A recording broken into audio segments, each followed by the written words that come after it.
today's case study, Bad Boombox.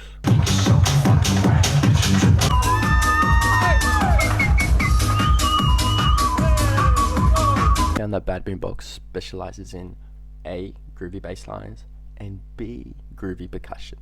Now, don't be like, oh, I don't want to listen to this stuff, I just want to get into the tutorial. No, this is critical because this is going to help you make your own sound. But I'm not just trying to make you learn exactly step by step how to produce someone else's sound, but actually how to get your own unique individual expression onto that freaking Ableton project. Arguably his style is uniquely his, big emphasis on the hard groove in the bass. Similarly, he's drawing on the growing subgenre of hard groove.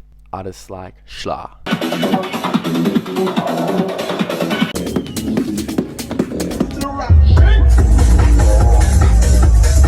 And a lot of Australian artists that I'm actually finding, such as X Club,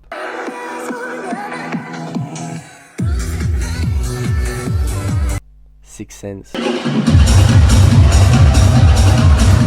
and Ollie Leishman,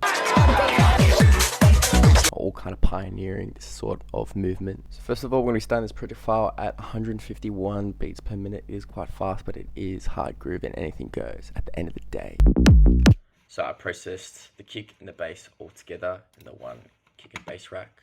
So on the rack, all we have is just an EQ, bass parallel punch, which is in the glue compressor preset section, some drum bus, put the damp wet all the way to 20 kilohertz, no crunch on that, bass mono, and limit it as well. For the kick itself, it's just a standard like 909 inspired kick.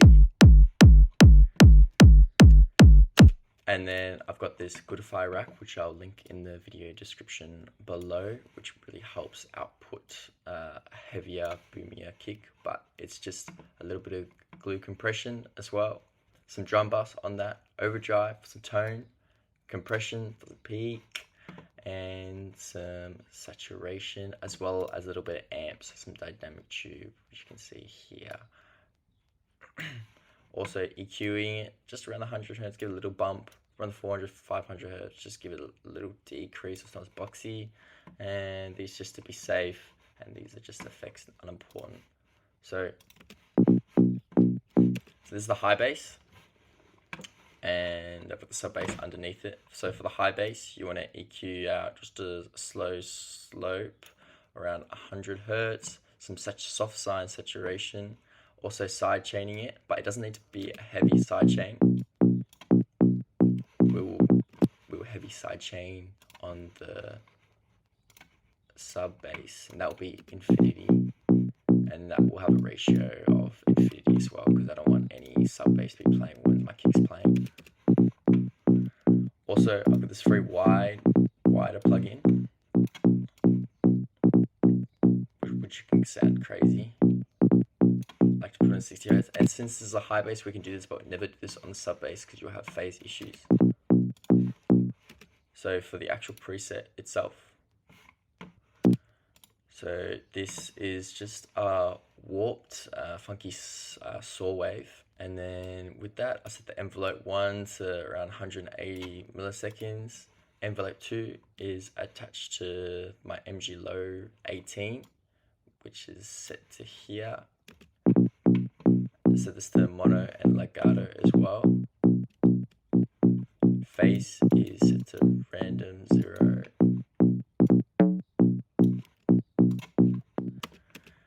So in the effects section, my envelope 3 is mapped to the gain macro, and I set the frequency to around the bass, and I've also mapped a little bit to the gain in the mid range, and this has got a very short.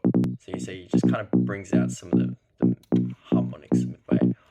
Also, put a hard clip, set this to pre, and I set this to around 100 Hz above. I don't distort anything below that. It's a hard clip, 50% drive, and then 50% dry wet. Compression, add a little bit of gain. Threshold, -25. Easy. Sub bass, so operator. All you do is you just add a saw wave and then a sine wave, EQ it out above 100 Hz, a little bit of saturation, harmonics, and then you want to EQ out everything as well, because when you put a sidechain on that, it will reduce it. So before I get into anything else, the sidechain isn't actually mapped to my kick. I've got a separate sidechain, and this is what the sidechain looks like. It's identical to the kick, but this is in black here, and it doesn't actually play. I set this. Yeah, that sounds really ugly, right? But I turn this off, and this is what it's playing, just a short snare. And so this gives you more control over your sidechain. So you can increase the length of your sidechain or decrease the length of your sidechain. And it's just playing the same notes as the kick. So whenever I'm routing something, I'm not routing it to the kick, I'm routing it to the sidechain. If I was to route it to the kick, you see it doesn't really have much like room to breathe. But if I throw it to the sidechain, it looks a lot better. Also, comment your favorite artists and what you're into, because I'm actually interested to see, and I'll try and make tutorials on that next. I've got so many different ideas, but I want to make stuff that you guys want, and then I'll post it, and then I'll make it fucking good.